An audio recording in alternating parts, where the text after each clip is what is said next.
નમસ્કાર વિદ્યાર્થી મિત્રો, મ્યુઝ યુટ્યુબ ચેનલની અંદર આપનું હાર્દિક સ્વાગત છે. ધોરણ 12 અર્થશાસ્ત્ર પાઠ 5 જેમાં આજે આપણે ગરીબીના કારણ એ વિશે આપણે અભ્યાસ કરશું. કોઈ પણ સમસ્યાના શ્રેષ્ઠ ઉકેલ માટે એ સમસ્યાના કારણ આપણે જાણી અને દૂર કરવાના ઉપાય કરવા જોઈએ. ગરીબીની સમસ્યાનો ઉકેલ લાવવા ગરીબી માટેના કારણ છે એ સમજવા આપણે જરૂરી છે. ભારતમાં ગરીબી માટેના કારણો છે એ નીચે મુજબ છે. પહેલા કારણની આપણે જે ચર્ચા કરશું એ છે ઐતિહાસિક કારણ. વિદ્યાર્થી મિત્રો, 17મી સદી ભારત પ્રમાણમાં વધુ શહેરીકૃત અને એક વ્યવસાયિક રાષ્ટ્ર હતો. યાને કે શહેરીકૃત એટલે શું? સમૃદ્ધ, બરાબર, વ્યવસાયિક રાષ્ટ્ર હતો. ભારત સુતરાઉ કાપડની મોટા પાયે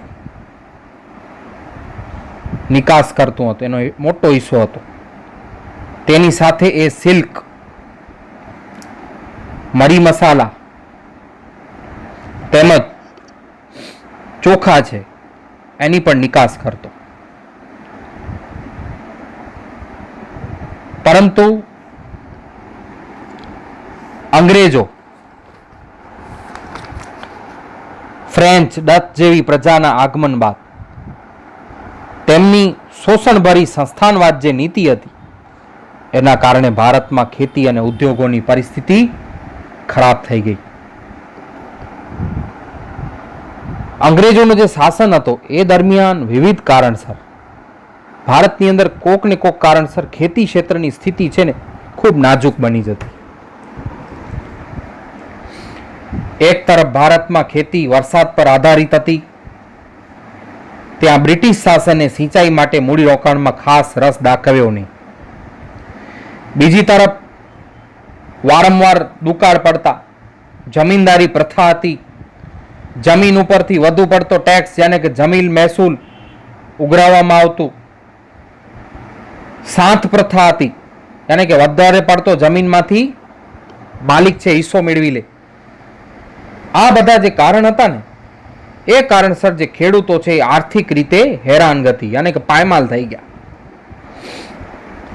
અને જે જમીનદારો હતા, મોટા જમીનદાર જેમના પાસે મોટા પ્રમાણમાં જમીન હતી, સાહુકારો હતા, મોટા વેપારીઓ, એ લોકો એમના તરફથી જે ધિરાણ યાને કે જે લોકોને રકમની જરૂરત હોય યાને કે ધિરાણ આપે, લોન આપે, અને વ્યાજના દર પણ એવડા ઊંચા હતા, એ બોજા હેઠળ દબાઈ ગયા. અને એ બોજને પૂરું કરવા ઘણા બધા ખેડૂતો છે પોતાની જમીન વેચતા, જેથી ખેડૂતો જમીન વિહોણા બનતા ગયા. ખેડૂત અને ખેતી બેહાલ બન્યા અને એના પરિણામે ગરીબીની અંદર જે છે એ વધારો થતો ગયો.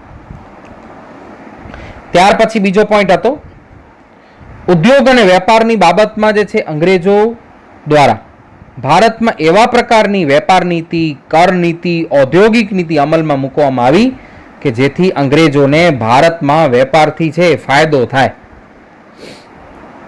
એ લોકોએ શું કર્યું? તે ભારતીય નિકાસો માટે યુરોપના બજારમાં વિવિધ પ્રતિબંધો મૂક્યા. ભારતને જે વસ્તુનો નિકાસ કરે એ વિવિધ વસ્તુ માટે પ્રતિબંધ મૂક્યા. જ્યારે ઇંગ્લેન્ડની અંદર ઉત્પાદિત થતી વસ્તુઓ છે ભારતમાં વેચાણ માટે વિશેષ પ્રકારની કરમાં રાહત આપી, અને કે ત્યાંનો માલ અહીંયા આવે તેમાં ટેક્સમાં ઘણી બધી રાહત, છૂટછાટો આપવામાં આવી. તેમજ આ પેદાશોને દેશના ખૂણે ખૂણે સુધી પહોંચાડવા રેલવેનો ઉપયોગ કરવામાં આવે. વિદેશથી વસ્તુ આવે બધું રેલવેની મદદથી એક જગ્યાએથી દૂર દૂર બીજી જગ્યાએ છે પહોંચાડવામાં આવતું. ઇંગ્લેન્ડમાં મૂડીરોકાણ કરી ઔદ્યોગિકરણને વેગ આપી તેમના ઉત્પાદનના વેચાણ માટે ભારતને ત્યાંનું બજાર બનાવી દેવામાં આવ્યું. આ પ્રકારની નીતિથી દેશને છે ખૂબ નુકસાન થયું. અને આ વ્યવસ્થાની અંદર ભારતીય ઉદ્યોગો અને વેપારીઓની હરીફાઈ શક્તિ અને ઉત્પાદનની શક્તિ છે ઘટવા લાગી. ભારતની અંદર જે નાના અને ગૃહ ઉદ્યોગો હતા, જે શ્રમ પ્રધાન હતા, ઘણા બધાને લોકોને રોજગારી પૂરી પાડતા હતા. પરિણામે ભારતની અંદર જે છે એ ગૃહ ઉદ્યોગો અને નાના પાયાના ઉદ્યોગો જે છે એ પાયમાલ થવા લાગ્યા, બંધ થવા લાગ્યા. અને પરિણામે ભારતમાં બેકારી અને ગરીબી વધવા લાગી. ત્યાર પછી બીજો જે કારણ છે ગરીબી, ગ્રામીણ ગરીબીના કારણ. વિદ્યાર્થી મિત્રો, એમાં બે પરિબળ અસર કરે છે. એક છે કુદરતી પરિબળ અને બીજો છે વસ્તી વિષયક પરિબળ. ભારત શરૂઆતથી જ ખેતી પ્રધાન દેશ રહ્યું છે. દેશની મોટાભાગની વસ્તી છે, 70% વસ્તી છે પોતાનું ગુજરાન ખેતીમાંથી જ ચલાવે છે. અને ગામડાનો આજે પણ એમ કહીએ ને કે વસ્તીનો એક ગામડાનો એક હિસ્સો એ ખેતી ક્ષેત્ર પર જ આધારિત છે. ભારતમાં ખેતી ક્ષેત્રે ઉત્પાદનનો આધાર મુખ્યત્વે કુદરતી પરિબળ જેવા કે વરસાદ, હવામાન વગેરે બાબતો પર રહેલું છે. કારણ કે વરસાદ અનિશ્ચિત છે, વારંવાર પડતો દુષ્કાળ છે, વરસાદની અનિશ્ચિતતા, એ કારણસર ખેતી ક્ષેત્રે ઉત્પાદન તથા આવકો છે ઓછી અને અનિશ્ચિત રહે છે. એ કારણસર છે એ ગરીબી વધારે જોવા મળે છે. ત્યાર પછી બીજો પરિબળ છે વસ્તી વિષયક પરિબળ. ભારતમાં આયોજનકાળ દરમિયાન યાની કે આઝાદી પછી આર્થિક વિકાસ સાથે ઝડપથી જે આરોગ્યની સગવડો છે એના કારણે એક તરફ મૃત્યુ દરમાં ઝડપથી ઘટાડો થયો અને સામે પક્ષે જન્મ દર છે એ ખાસ ઘટાડો થયો નહીં, જેના પરિણામે ઊંચો વસ્તી વૃદ્ધિનો દર જોવા મળ્યો.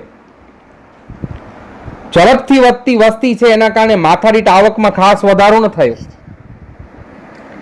હવે નીચી માથાદીઠ આવક અને કુટુંબો બહુ મોટા કદના, માણસોની સંખ્યા વધારે, એ કારણસર જે જીવનની ગુણવત્તા હોવી જોઈએ એના ગુણવત્તાના જે સ્તર છે એ નીચા ગયા. વધતી વસ્તીને કારણે શ્રમના પુરવઠામાં ઝડપી વધારો થયો, યાની કે કામ કરવાવાળા માણસો છે એની સંખ્યા વધતી ગઈ, પણ સામે એટલી જ રોજગારીની તકો વધવી જોઈએ એમાં ધીમો વધારો થતો હતો, પણ ધીમા દરે વધારો થતો હતો. એ કારણસર ઘણીવાર તો વેતનના દર હતા એ પણ ઘટતા ગયા અને બેરોજગારી વધતી ગઈ અને પરિણામે જે છે ગરીબીની અંદર વધારો થતો ગયો. તો વસ્તી વિષયક પરિબળ પણ આ રીતે અસર કરે છે. ત્યાર પછીની આપણે જે વાત કરીએ એ છે આર્થિક કારણ. આર્થિક કારણમાં જોશું શ્રમિક દીઠ નીચી ખેત ઉત્પાદકતા. ભારત ગ્રામ્ય ક્ષેત્રે પણ ગરીબ છે અને એ માટેનું એક મહત્વનું કારણ શું કે ખેતીમાં એક શ્રમિક છે એની નીચી ખેત ઉત્પાદકતા છે. આ એનું એક મોટો કારણ છે. કૃષિ ક્ષેત્રે સિંચાઈની સગવડનો અભાવ, ખેતી છે એમાં સિંચાઈની સગવડનો અભાવ છે, અપૂરતી ટેકનોલોજી છે, શિક્ષણ અને તાલીમનો અભાવ છે, મૂડી રોકાણ એનો દર નીચો છે, વસ્તીનું વધુ પડતો ભારણ છે. આ બધા કારણસર શ્રમિકોની જે છે ખેતી દીઠ ઉત્પાદકતા નીચી રહે છે. પરિણામે ખેડૂતોની આવક નીચી રહેતા ગરીબીનું પ્રમાણ વધુ પ્રમાણમાં જોવા મળે છે. જમીન તથા સંપત્તિની અસમાન વહેંચણી. ખેતી માટે જમીન છે ખૂબ મહત્વની છે. ભારતમાં અંગ્રેજોનો શાસનથી જ જમીનદારી પ્રથા હતી. આ બધી વ્યવસ્થા છે ને એના કારણે જમીન માલિકી આપણે કહીએ ને મુઠ્ઠીભર માથાભારે માણસો હોય એવા મુઠ્ઠીભર જમીનદારોના હાથમાં જ હતી. હવે આ વર્ગ જે હતો ને આપણે એમ કહીએ ને મુઠ્ઠીભર સામાન્ય એવા માણસો, આ વર્ગ ખેતી સાથે ક્યારે પણ પ્રત્યક્ષ રીતે સંકળાયેલો ન હતો અને તેઓને ખેતી ક્ષેત્રના વિકાસ માટે મૂડીરોકાણમાં કોઈ રસ પણ ન હતો, મોટા જે ખેડૂત હતા. બીજી તરફ જમીન પર ખેતી કરનાર કોણ હતા? તો ખેત મજૂરો કે ભગિયા હતા, જેમની પોતાની જમીનની માલિકી ન હોવાથી તેઓને પણ ખેતી ક્ષેત્રમાં મૂડીરોકાણનો રસ હતો નહીં. પરિણામે ખેતી ક્ષેત્રે ખેત ઉત્પાદક અને ખેત ઉત્પાદકતા નીચી રહેતી અને ગરીબીનું પ્રમાણ જે છે એ ઊંચું જોવા મળતું. ત્યાર પછી ગરીબીનું આ પણ એક કારણ હતું, નાના અને ગૃહ ઉદ્યોગોનો અલ્પ વિકાસ. હવે વિદ્યાર્થી મિત્રો, નાના અને જે ગૃહ ઉદ્યોગો છે ને એમાં શ્રમ પ્રધાન ઉત્પાદન પદ્ધતિઓ, યાને કે ઘણા બધા લોકોને કામ ધંધો આપી શકે અને ગરીબી દૂર કરી શકે, પરંતુ એનો અલ્પ ઓછો વિકાસ થયો હતો.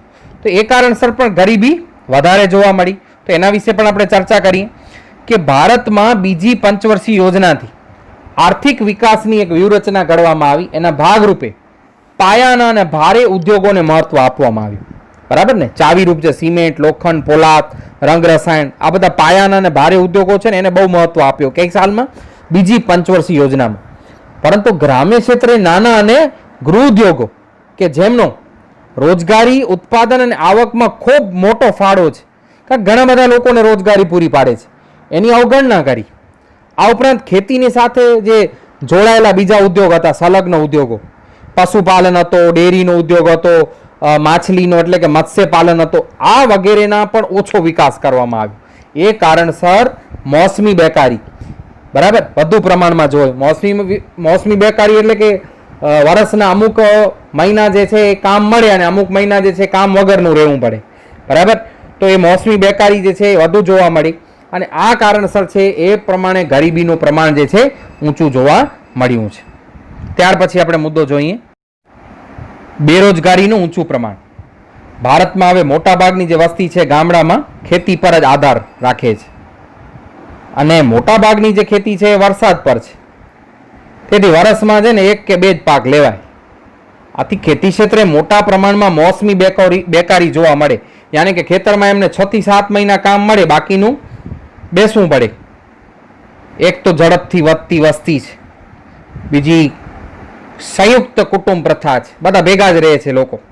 એ કારણ છે ને ખેતી પર વસ્તીનો ભારણ વધતો ગયો અને પ્રચ્છન્ન બેકારી છે વધારે જોવા મળી. યાની કે સંયુક્ત કુટુંબમાં રહેતા હોય તો પ્રચ્છન્ન બેકારી કઈ, તો કુટુંબના હવે ખેતીમાં 2 જણાનું જ કામ હોય પણ 10 જણા જે છે ત્યાં કને હાજર હોય, પ્રચ્છન્ન બેકારી થઈ. યાની કે વ્યક્તિ દેખીતી રીતે યાની કે 2ની જરૂર છે તો 8 જણા તો બેકાર થયા. દેખીતી રીતે તો એ લોકો કામ કરતા જણાય છે પણ એ 8 જણાને કારણે ન તો ઉત્પાદનમાં કોઈ વધારો થાય છે કે ન કોઈ ઘટાડો થાય છે. તો આવા પ્રકારની પ્રચ્છન્ન બેકારી જોવા મળશે બરાબર. અને ગામડામાં ખેતી ક્ષેત્રે પૂરક ઉદ્યોગોનો પણ ઓછો વિકાસ. ખેતી હોય તો ખેતીને સંલગ્ન ઘણા બધા ઉદ્યોગો થઈ શકે છે બરાબર. તો હવે એનો અપૂરતો વિકાસ. નિરક્ષરતા હતા, અભણપણું હતું, શ્રમની ઓછી ગતિશીલતા હતી, શ્રમ એક જગ્યાએથી બીજી જગ્યાએ જઈ ન શકે. આ બધા જે કારણો જોવા મળ્યા એ કારણસર બેરોજગારીનું પ્રમાણ ઘણું જ ઊંચું જોવા મળે છે અને બેરોજગારીને કારણે જે છે એ ગરીબીની સમસ્યા જે છે એ વિકરાળ રૂપ ધારણ કરી રહી છે અને ગરીબીનું એ કારણ બની રહી છે. ત્યાર પછી આપણે જે છે બીજા કારણો જોઈએ. ત્યાર પછી છે સામાજિક કારણ. સામાજિક કારણોમાં શિક્ષણનું નીચું સ્તર. ભારતમાં ગરીબી માટે એક મહત્વનું કારણ છે ને એ શિક્ષણ છે, તાલીમ અને કૌશલ્ય એની ઉણપ છે. આપણે એક જવાબદાર પરિબળ છે.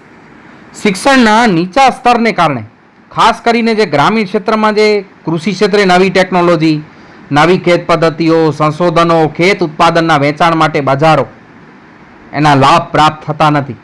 કેમ કે લોકો છે એ ભણેલા નથી એટલે આ ટેકનોલોજીઓ વિશે અને કાંઈ જાણતા નથી. હવે આની સીધી અસર શું થશે તો ખેતી ક્ષેત્રે એક તરફ હેક્ટર દીઠ ઉત્પાદકતા ઓછી રહે છે તો બીજી તરફ શ્રમિક દીઠ ઉત્પાદકતા પણ નીચી રહેશે, જે ખેડૂતોની નીચી આવકમાં પરિણમે. બંને ઓછા રહ્યા એટલે ખેડૂતની આવક પણ કેવી થઈ? ઓછી. આ ઉપરાંત શિક્ષણના નીચા સ્તરને કારણે ગામડામાં વૈકલ્પિક રોજગારીની તક પણ ઓછી રહે છે કે ભાઈ ખેતી ક્ષેત્રની અંદર આ કામ ન મળ્યું અને લોકો ભણેલા હોય તો બીજું કાંઈ કામ ધંધો પણ શોધી શકે, મેળવી શકે. તો ગામડામાં વૈકલ્પિક રોજગારીની તકો પણ ઓછી મળે છે. વેતન દર પણ નીચા રહે છે અને વેતન દર નીચા છે એ કારણસર પણ ગરીબીનું સ્તર ઊંચું રહે છે. એના પછી બીજું જે છે કારણ જે છે લૈંગિક અસમાનતા. સ્ત્રી પુરુષમાં અસમાનતા બરાબર એ શરૂઆતથી જ અસ્તિત્વમાં. સમાજમાં સ્ત્રીઓના સ્વાસ્થ્ય પ્રત્યે ખૂબ ઓછું ધ્યાન આપવામાં આવે છે. પરિણામે સ્ત્રીઓમાં કુપોષણ, ઓછો વજન અને નબળાઈનું પ્રમાણ વધારે આવી જશે. કેમ કે એમના સ્વાસ્થ્ય પ્રત્યે કોઈ ધ્યાન આપવામાં આવ્યું નથી. હવે જ્યારે એ સ્ત્રીની પ્રસૂતિ થાય છે ત્યારે માતા મૃત્યુ દરનું પ્રમાણ ઊંચું રહેશે અને જે નવો જન્મેલો જે બાળક છે ને એ બાળકનું સ્વાસ્થ્ય પણ ઘટાડેલો હશે. કામની વહેંચણી બાબતે પણ સ્ત્રીઓ ઘરનો કામ કરે એવી માન્યતા છે. એ કારણ પણ સ્ત્રીઓમાં શિક્ષણનું સ્તર નીચું છે તેમજ તેઓને આર્થિક ક્ષેત્રે કામકાજની તકો પણ ઓછી ઉપલબ્ધ થાય છે. આ ઉપરાંત કામકાજના સ્થળે પુરુષ કરતાં સ્ત્રીઓના વેતન દર પણ સામાન્ય રીતે ઓછા છે. પુરુષને જે આપવામાં આવે છે વેતન એવું સ્ત્રીઓને આપવામાં આવતું નથી. અર્થતંત્રમાં કુલ જનસંખ્યામાં સ્ત્રીઓનું પ્રમાણ લગભગ અડધાથી પણ ઓછો છે, જેમાં સ્વાસ્થ્યનું નીચું પ્રમાણ, આર્થિક ક્ષેત્રે કામકાજની ઓછી તક, એના કારણે કુટુંબની આવક નીચી રહે છે અને ગરીબીનું પ્રમાણ વધારે જોવા મળે છે. આ ઉપરાંત બીજા અન્ય કારણ છે એ વિશે ચર્ચા કરીએ. યુદ્ધ. ભારતે આઝાદી બાદ પાડોશી દેશ પાકિસ્તાન અને ચીન સાથે યુદ્ધનો સામનો કર્યો છે. યુદ્ધના સમયમાં દેશમાં અછત ધરાવતા સંશોધનો, સંસાધન, બરાબર. સંસાધન એને કહેશું જે માનવીના સુખ સમૃદ્ધિમાં વધારો કરે એવી તમામ પ્રકારની સંપત્તિ. તો સંસાધનો યુદ્ધ માટે જરૂરી શસ્ત્ર સરંજામના ઉત્પાદન અને આયાત પાછળ ખર્ચાઈ જાય, બરાબર. હવે ત્યારે છે ને જીવન જરૂરી ચીજવસ્તુના ઉત્પાદનમાં ઘટાડો થશે. યુદ્ધ દરમિયાન ભવિષ્યમાં સર્જાનારી ચીજવસ્તુની અછતથી બચવા લોકો દ્વારા અનાજ, કપડાં, બળતણ જેવી જીવન જરૂરી ચીજવસ્તુની સંગ્રહખોરી વધી જશે. પરિણામે ભાવો ઝડપથી વધશે. આમ યુદ્ધના પરિણામે પણ દેશના વિકાસની પ્રક્રિયામાં ઘણું જ પાછળ ધકેલાઈ જશે. વારંવાર યુદ્ધ થશે, એનો સામનો કરવો પડશે અને ભારતમાં વિકાસલક્ષી જે ખર્ચા છે એ કાપ મૂકવા પડશે. કેમ કે બધું જ જે ખર્ચ છે યુદ્ધ પાછળ થાય છે. આર્થિક વિકાસ એના કારણસર નીચો જાય, વધતા ભાવોની સમસ્યા ઊભી થશે અને પરિણામે જે છે ગરીબ લોકો છે એમની ગરીબીમાં એનાથી પણ વધારો થશે અને નવી ગરીબીનો ઉદ્ભવ થશે. ત્યાર પછીનો મુદ્દો છે સંરક્ષણ ખર્ચમાં વધારો. વારંવાર યુદ્ધ થાય એના કારણે છે ને દેશની જે સંરક્ષણની બાબત છે વધુ ગંભીર બની હતી. તેથી દેશની સંરક્ષણ વ્યવસ્થા છે એને મજબૂત આપણે બનાવવી પડશે.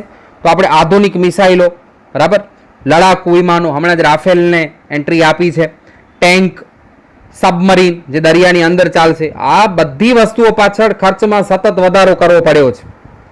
આ ઉપરાંત વર્તમાન સમયમાં આતંકવાદ એની પણ એક સમસ્યા છે, એનો પણ આપણે સામનો કરવો પડે અને સંરક્ષણનો જે વ્યવસાય છે એની અંદર ખાસ સુવિધાઓ પાછળ આપણા ખર્ચા વધ્યા છે. સંરક્ષણ પાછળ જે આ ખર્ચો થાય છે, આ પ્રકારનો જે ખર્ચ છે ને વિકાસલક્ષી નથી. કેવો છે? બિન વિકાસલક્ષી ખર્ચ. અને તેમાં જેટલો વધારો થાય ને એટલો આર્થિક વિકાસ માટેનો ખર્ચ છે એ ઘટશે, બરાબર ને. આર્થિક વિકાસ મંદ પડશે અને આ કારણસર ગરીબીનું પ્રમાણ જે છે ઊંચું રહેશે. આ ઉપરાંત એક બીજી સમસ્યા પણ આપણને નડી રહી છે, ખામીયુક્ત નીતિઓ છે. ભારતમાં ઝડપી આર્થિક વિકાસ થાય એના માટે જે આપણે આઝાદી પછીનો સમયગાળો, વિવિધ પંચવર્ષીય યોજનાનો આયોજનનો જે સમયગાળો હતો, એમાં આપણે શું કર્યું તો કે બીજી પંચવર્ષીય યોજના હતી ને એમાં પાયાના ભારે ઉદ્યોગોને મહત્વ આપ્યું. ડૉક્ટર PC મહાલનોબિસે ભારે જે ઉદ્યોગો છે એને મહત્વ આપ્યો. ચાવીરૂપ જે ઉદ્યોગો હતા, સિમેન્ટ, લોખંડ, પોલાદ, રંગરસાયણ વગેરે. અને ઝડપી ઔદ્યોગિકરણ થયું. એના દ્વારા ઊંચા દરે આર્થિક વિકાસ કરી અને આપણે દેશની ગરીબી અને બેકારીની સમસ્યાનો ઉકેલ લાવશું એવી નીતિ આપણે અપનાવી. પરંતુ થયું શું? તો આ નીતિમાં દેશની મોટા ભાગની વસ્તી જે કૃષિ ક્ષેત્ર પર નપતી હતી ને એની અવગણના કરવામાં આવી, એના તરફ ધ્યાન જ રાખવામાં ના આવ્યું. અને દેશમાં મોટા ભાગની વસ્તીને રોજગારી અને આવક પૂરી પાડતો આ ખેતી ક્ષેત્ર, તેમાં નાના અને ગૃહ ઉદ્યોગના ઓછો વિકાસને કારણે લોકોની આવક છે નીચી થઈ ગઈ. આ ઉપરાંત જે આયોજન કાળ હતો એ દરમિયાન ગરીબી અને બેકારી નિવારણ માટેની જે વિવિધ યોજનાઓ શરૂ કરવામાં આવી હતી, એ યોજનાઓ પણ વારંવાર નવી સરકારો બદલાય એના કારણે, કારણ કે પ્રક્રિયા અટકી જશે, નવી સરકાર આવે તો પોતાના વિચારો લઈને આવશે ફરીવાર. તો એક સરકાર કામ કરી ગઈ હોય તો બીજી સરકારે એ જ કામ કરવું જોઈએ, એવું સાતત્ય જળવાડવું નહીં. એક વિભાગો સાથે અન્ય વિભાગો સાથે સંકલનનો અભાવ જોવા મળ્યો. પરિણામે આ યોજનાઓ દ્વારા જે એક સરકાર લક્ષ્યાંક રાખતી હતી એ મુજબ પહોંચી શકી નહીં અને ગરીબીની અંદર જે છે ઘટાડો થઈ શક્યો નહીં. તો આ રીતે ખામીયુક્ત નીતિઓ છે એ પણ છે એ ગરીબીના પ્રમાણની અંદર ખૂબ મોટા પ્રમાણમાં વધારો કરી રહી છે. સ્થિર સરકાર જો હોય અને લાંબા ગાળાની નીતિઓ ઘડવામાં આવે તો આ નીતિઓની મદદથી ઘણા બધા લોકોને ફાયદો થઈ શકે છે. આજનો આપણો અહીં પ્રશ્ન આ સમાપ્ત થાય છે. અસ્તુ.